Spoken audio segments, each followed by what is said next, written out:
every once in a while, you don't want to work on a Corvette, you buy an impulse buy, which is what this is.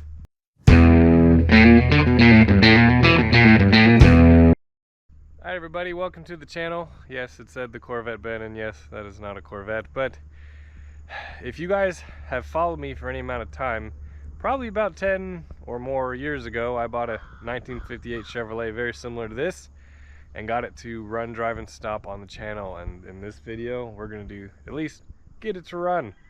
As you can see, this 58 Chevrolet is a little bit different than what I had on the channel last time, but there's some good qualities to this one too. So the other one I had was a four-door hardtop, where this was a sedan.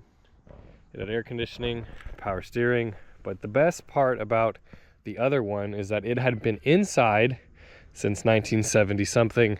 The interior was mint and original, and the paint was close to good, but also original paint. It was a beautiful car.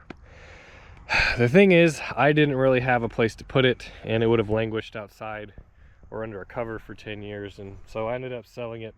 Back then I couldn't have more than one car, so I bought this car basically on 100% impulse buy. So this car only cost $1,500, which is less than half of what I paid for the other one back, probably would have been 2014, something like that. So now this car does have good qualities. It is a Bel-Air, so it's the highest level trim. It is a V8 car. It has a 283, not big block, but at least it's a V8. It's been painted, the interior's been redone, it's been outside for years, so it's basically a pile compared to my old one, but that's okay. I think it actually used to be this like salmon pinkish color, but it was for sure an impulse buy, and for sure probably not a good idea.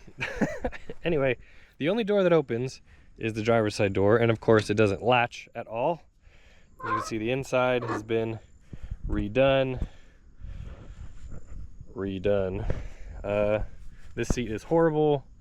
The back seat's okay, and it's got, you know, somewhat of a decent interior. Definitely was never red and white to begin with. That's probably a 70s do-over, but you know, it's got a radio. No air conditioning on this car, but it does have a title, so that's good. So I haven't touched it. I probably had it for a couple months now. It was time to bring it inside, and to do that, we're gonna have our work cut out for us, because if you look,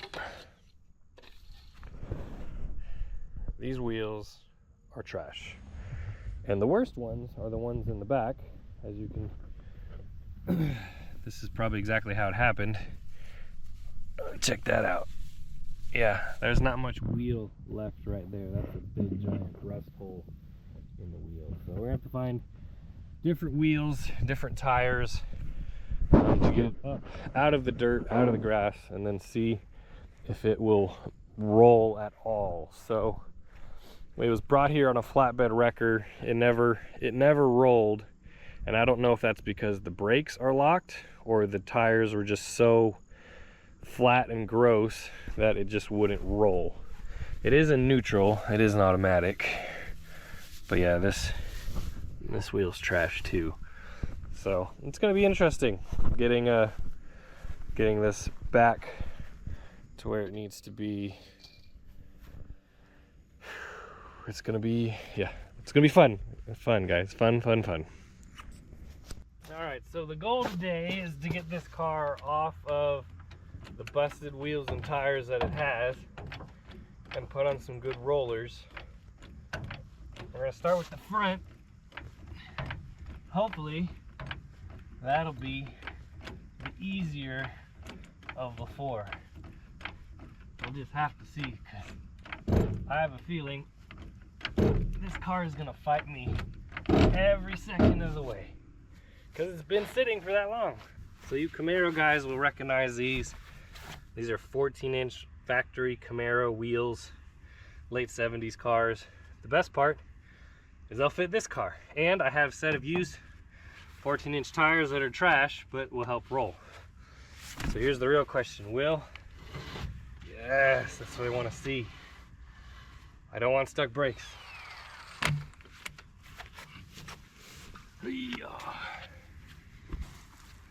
Those wheels, the front chrome ones, might still be decent as wheels, I don't know. But the back ones sure are just rusted through.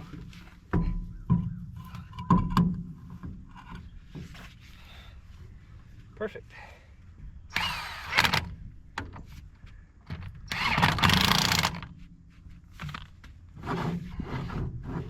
Uh-oh, we're rubbing. Well, these may not work. That's really disappointing. They're too wide. They're too wide. What can we do about that? That's super disappointing. I was so excited. Well, we're gonna have to figure something else out.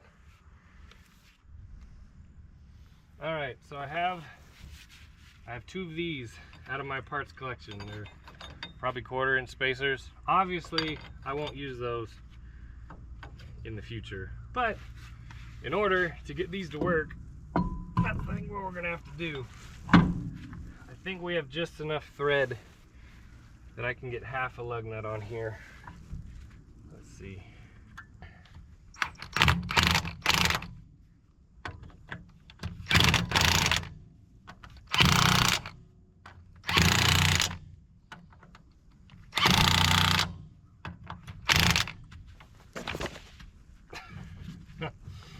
Really? That's still not enough? There's a wheel weight on the back that's hitting. Other than that, it does clear, so it's really just a question of a 1/4 inch. All right, that's good enough. That's good enough to get it in the shop. Here on the other side, we got lucky again. It spins really nicely, but we need to make sure that wheel will mount so we can at least roll it in the shop. All right, this wheel was a spare that I found somewhere. Still rubs on something. It's gotta be that tie rod. I was hoping, well, maybe it's the wheel weights. Either way, we're gonna have to put the spacer on it. Just for now. I was hoping I'd get away with not having to remove any of the stuff, but here we are. That should be. Weirdly enough, this car is equipped with a tow hitch, which is really convenient for jacking it up because this car being an X-frame car, there's no frame rails down the side, which is annoying.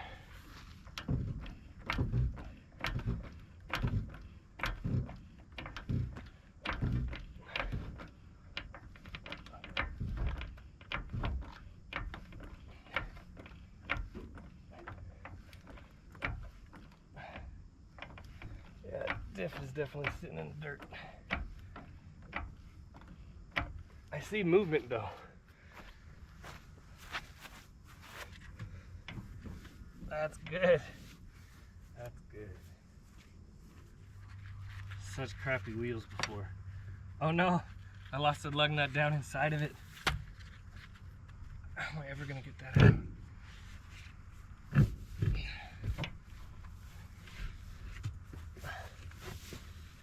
Oh yeah! Wow. I've never seen wheels quite like that.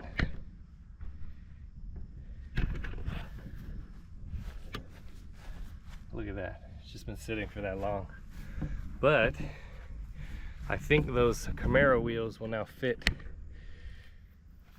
because oh yeah, that lug nut's inside of the I think this Camaro wheel will fit because I mean, what does it have to hit, right?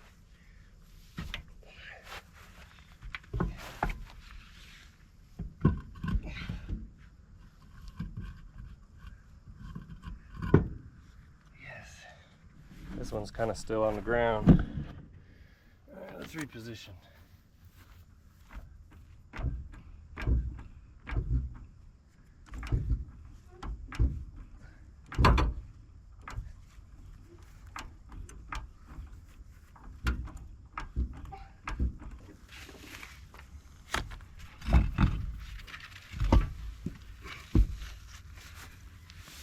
Oh yeah.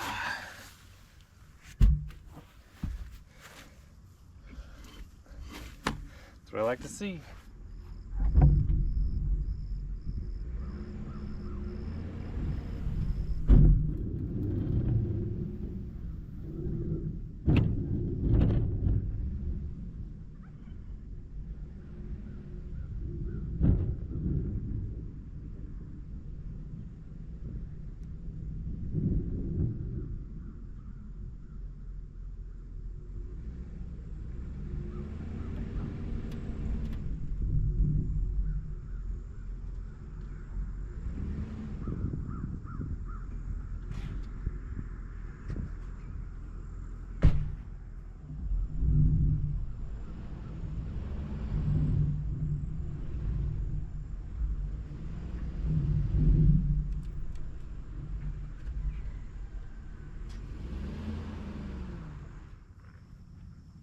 Probably easier if you go in the back, but either way.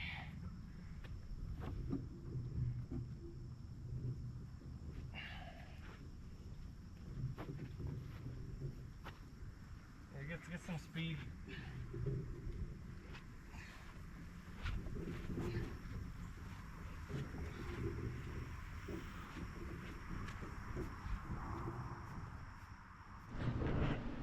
Alright, this is one of my favorite tools. It is an ATV winch that I have basically attached to an anchor in the floor, connected to a battery, which goes all the way out to the car. And this is the easiest part of the day, where I winch this up right where it needs to be. Alright, we got it in the shop. I have it almost exactly the same as the Cadillac. This car is quite a bit shorter by like 1.5 feet if you don't count the bumper hitch. Anyway, we're gonna put it up in the air. This part is always my most nerve-wracking part because underneath will tell you if the car is worth fixing. Usually cars are. This car came from Oklahoma. I saw the sticker and I was like, 2010, that's not bad. And then I was like, oh, 1989. Okay, so this car was last on the road the year I was born. So it's been a minute. But let's lift it up and see what we can see.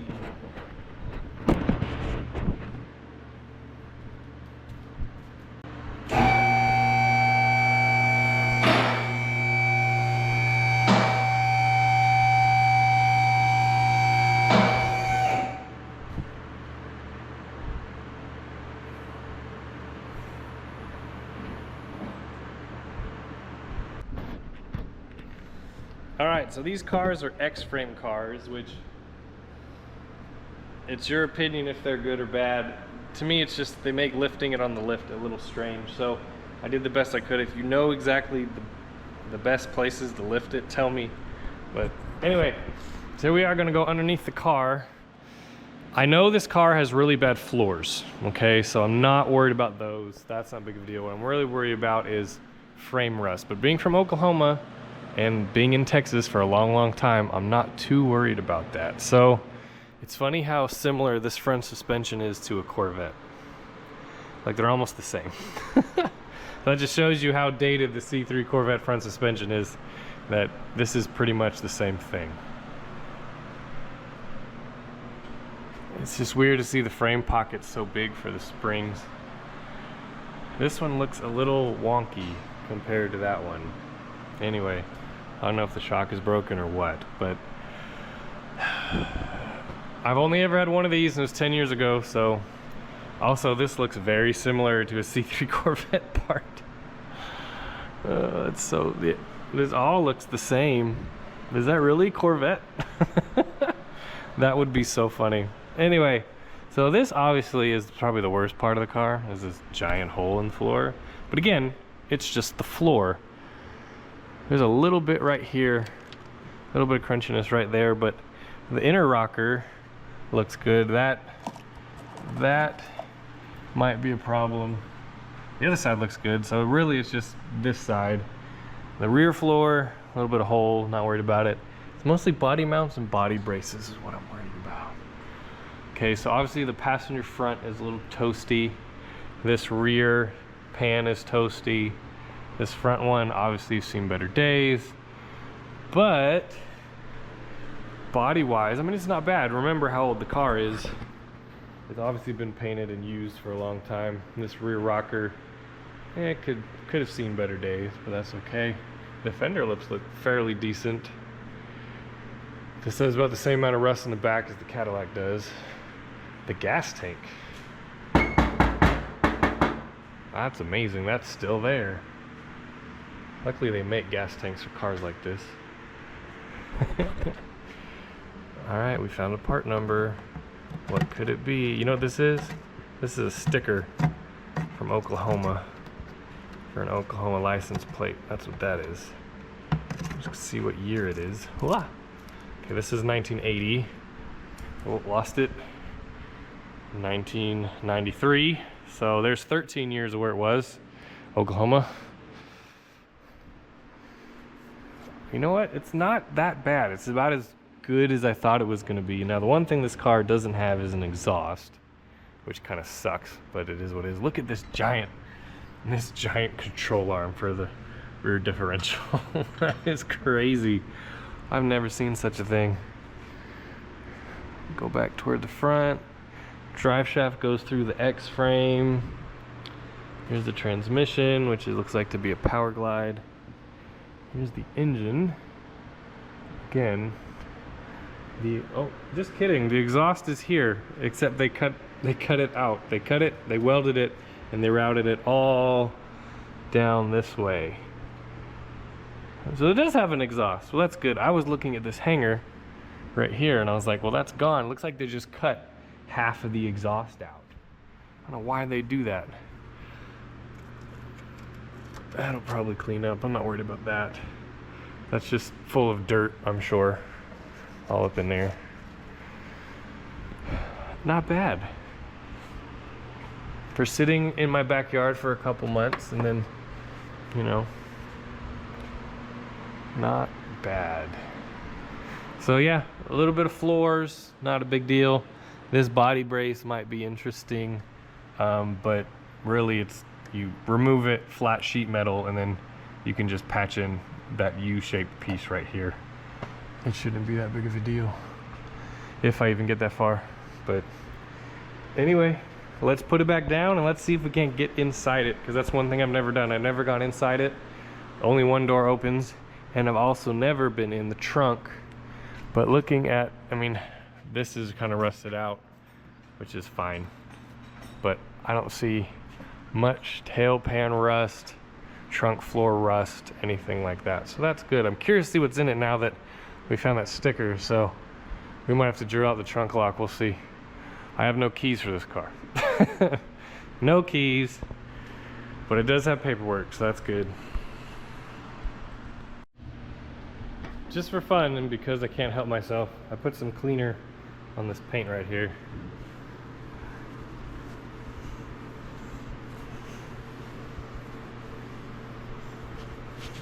Only the whole car looked like that. So this is just super clean on a rag.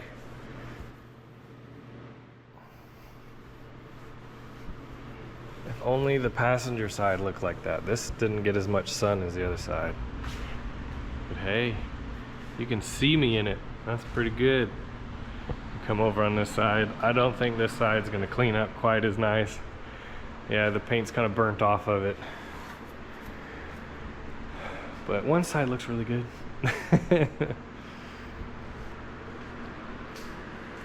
This silver might clean up pretty good. We'll see.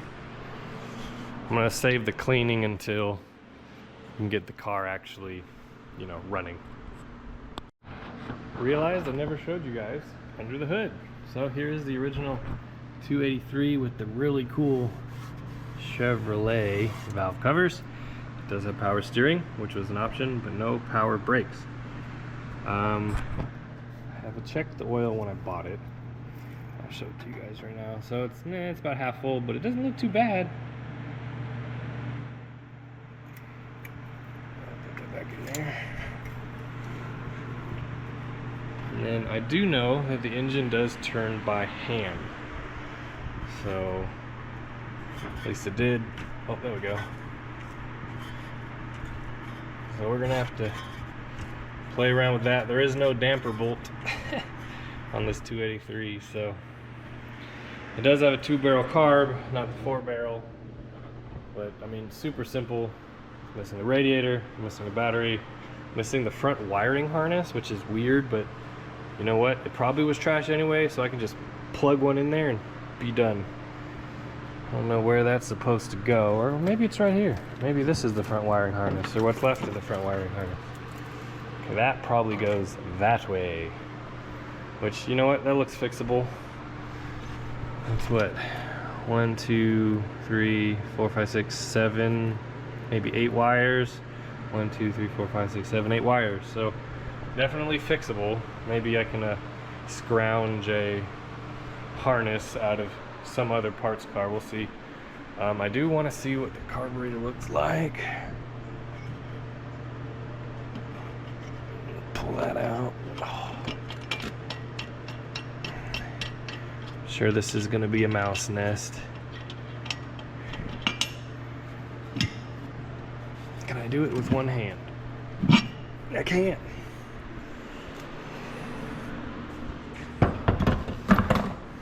So this carburetor, I love these simple carburetors. They just run and run forever. So choke isn't frozen.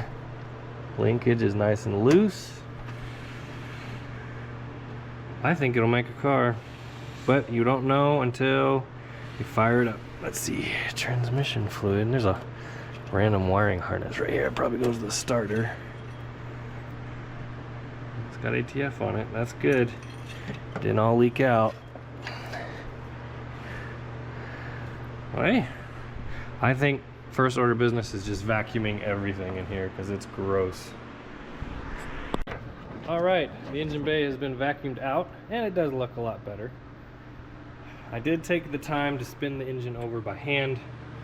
Really no issues. I think the only thing that was stopping it was actually the belt was stuck to the pulleys, but look how old that is. A Dayco 381, made in USA. They don't make Daycos, I doubt, in the USA anymore, but anyway, what I'm going to do next is we're going to take these valve covers off because I want to spin the engine over and watch the valves just to make sure we don't have anything obviously wrong. Should be fairly simple. Interestingly enough is that they're all mismatched bolts. There's a Phillips and there's a straight. Same on this other side, so someone's obviously been in this before. Let's pop them off, see what happens. One of my favorite part about these cars is just how easy everything is to get to. I mean, like the fuel pump, literal 5-minute job. On that white car, little longer because there's a big AC compressor in the way.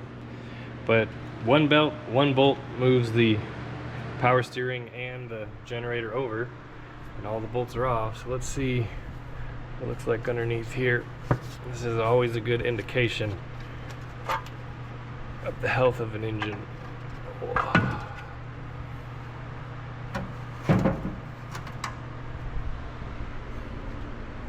Not bad. Very clean, very clean. None of these rocker arms are super loose and wobbly. There's not a lot of sludge in the top of the head. Let's see what this other side looks like.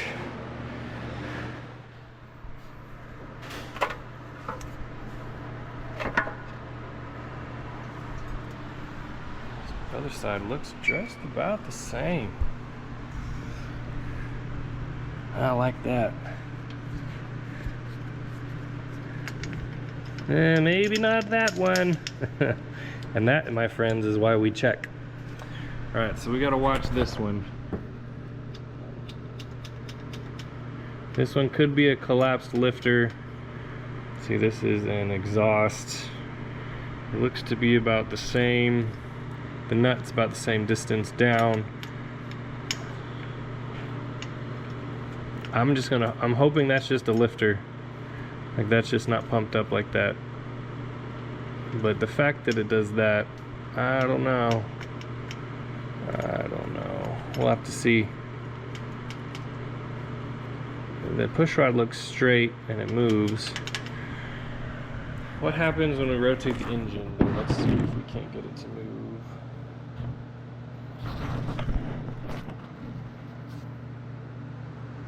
Of course, I took my only ability to turn the engine easily out. Oh, now I can't turn it. I took the belt off. Dang it. Okay. Maybe we'll put the belt back on.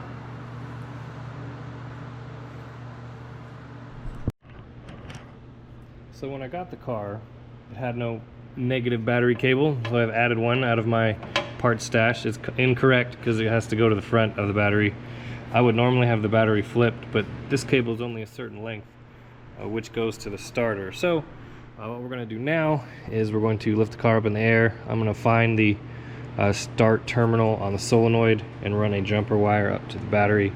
That way we can start the engine basically up here instead of in the car, since I have no keys. And then from there we can sand the points and see if we can't get spark. All right, I got my wire up in there. See it right there. It's clipped in there. It's running up to the top. Another thing that I had to do was these transmission cooler lines were hanging in here just open, so I put a temporary loop in it, because if this engine runs, it's gonna pump fluid. The transmission has fluid in it, and it's gonna pump it all over the floor. So we'll get that taken care of. Let's lower it down and see what happens when we spin it over with the starter.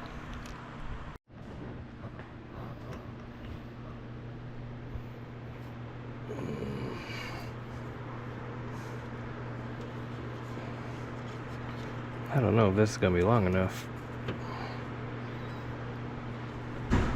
Just barely.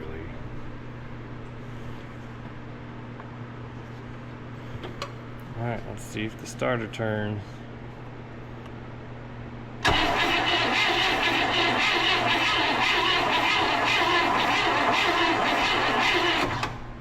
Sounds really good. I'm gonna look at that one rocker over here. I believe it was that one. No, it was an exhaust one. Might have been that one.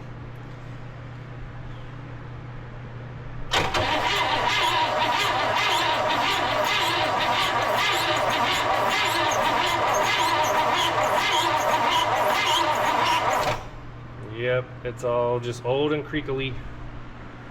So I think I'm gonna put some oil on all the rocker arms, maybe down the push rods, and then let's do spark. Let's get it going.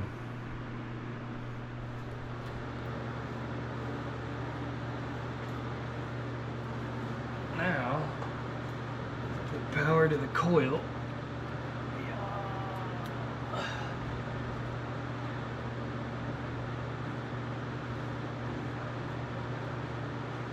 See, the engine turns over. That should spark. Let's see what happens.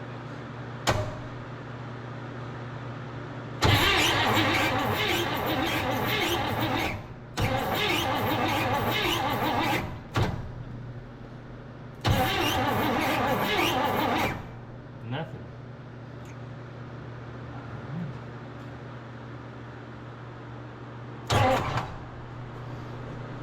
Those points closed. There we go. That's for sure closed. Alright, the coil has power, so we should be able to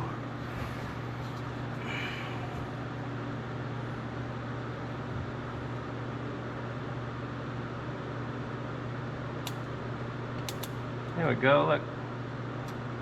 See that?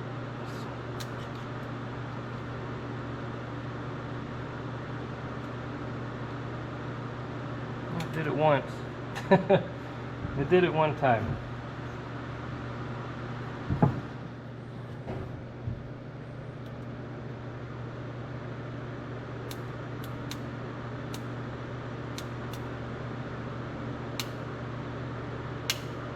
The coil does work.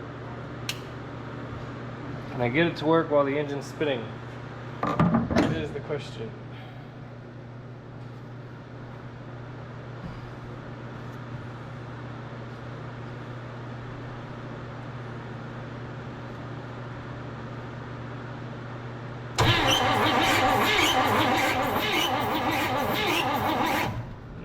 we gotta sand more on those points. All right, new points adjusted. Eyeball adjusted, I guess. Let's see this coil.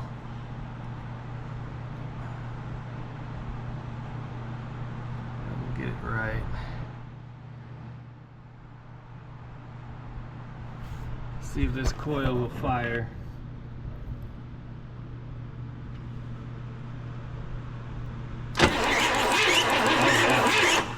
That's good. Yep, all I did was a set of points. These ones are replacement ones. How good or bad are they? I don't know. How much they ran? I don't know. I'll try to clean them up. I feel like I got it pretty clean, but you know, I had the new ones on the shelf. It took 5 minutes. But now we have spark.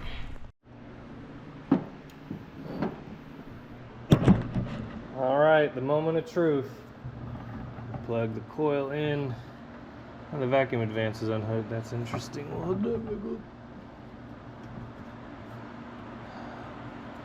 Plug the coil in.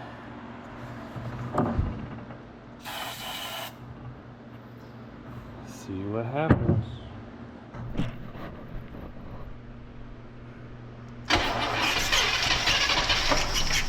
Oh, it wanted to so bad. It wanted to. Let's see if I can't feed it while I record.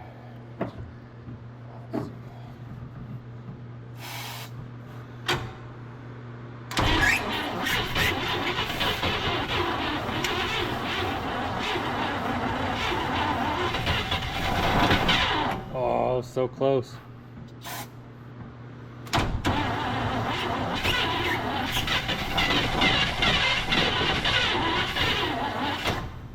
It wants to so bad. It wants to so bad.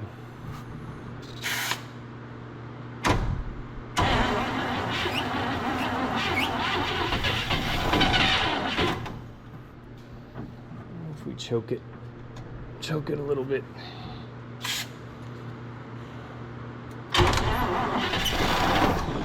All right.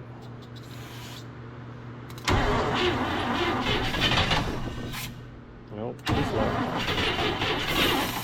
Oh, I flooded it out. This button is either all or nothing. I think it wants to. Again, it's either all or nothing. I'm gonna get some gasoline. We'll do that. Alright, we're gonna fill the carb bowl just because I can. Got real gasoline this time.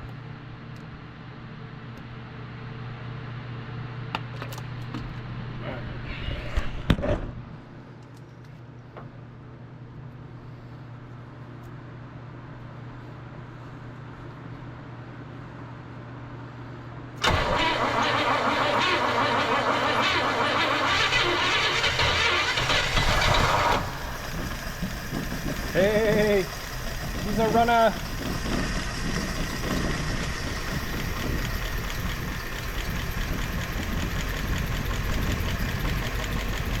Is that running off the carburetor? Oh, it's nice and quiet too.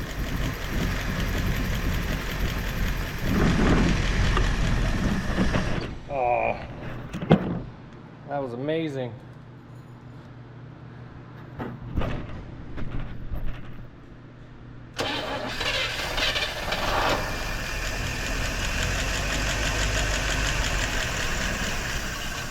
Wow, not a tick, not a knock. Barely any smoke. I'm gonna spit out some soot and stuff like that on the floor. But, ew. That was awesome. Let's see. Yep. Went right up. All right.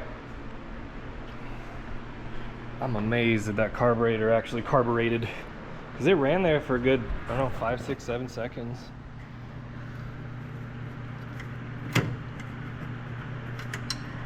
I'm gonna put more gas in it. what happens.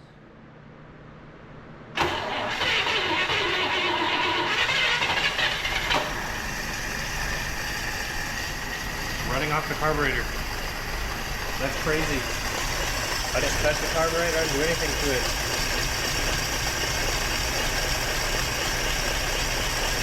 You hear it, you don't hear anything.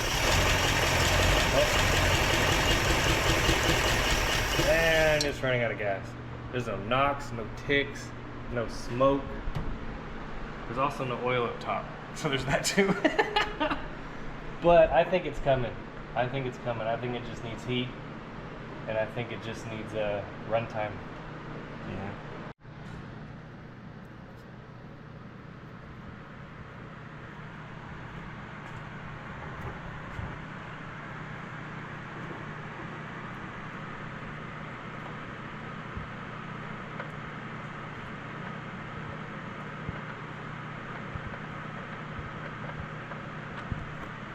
Oh, that's like super watery. Not like there's water in it, it's just really thin. Like, I'm surprised there's any oil pressure being made with that. That is no good. There's no viscosity left. Ugh. Check that out. I got this big canister oil filter thing out. Look at that. Quaker State QS200. I wonder if that is still the part number. This says something about Oil City, Pennsylvania. I don't know if this stuff is still made there, but this thing was parked in the 90s. Gotta get the gasket out.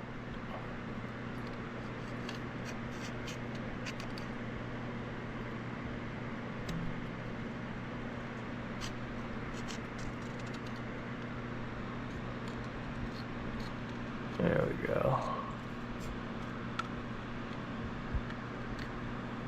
Oh, right in the eyeball.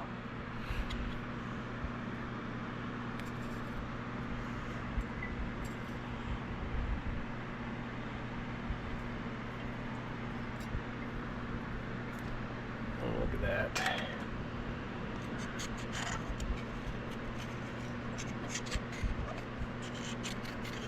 We'll let that drip. Maybe clean that up.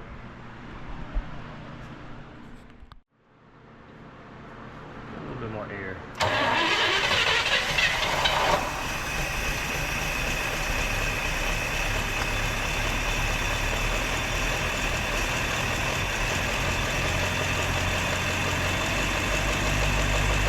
Dude, it's insane.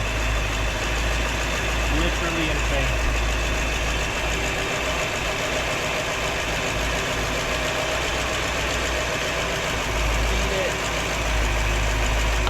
Without killing it, I'm killing it.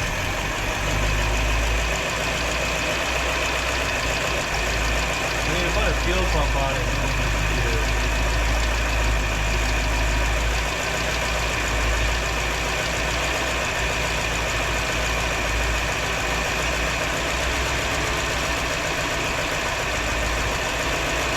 These 283s are awesome. As it does. Alright, of course the camera was dead when I did this, but basically filled the bowls of carburetor all the way up, added oil and Marvel Mystery Oil together, and we have oil on all the rockers. So we have good oil pressure. Not so much maybe on that one. I'll have to run it again and see. But it's all smoky because the rockers are dumping oil all over the exhaust. But that's a good thing, guys. That's a good thing. So oiling up top.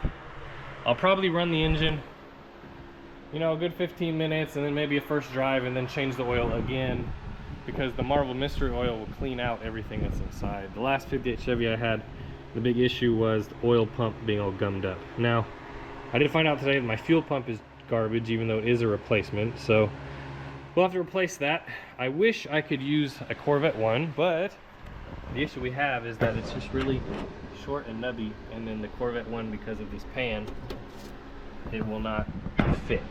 So we're gonna have to deal with that then. But hey, that's a good sign. Oil all coming up through the push rods, looks good, and we'll get going on this one.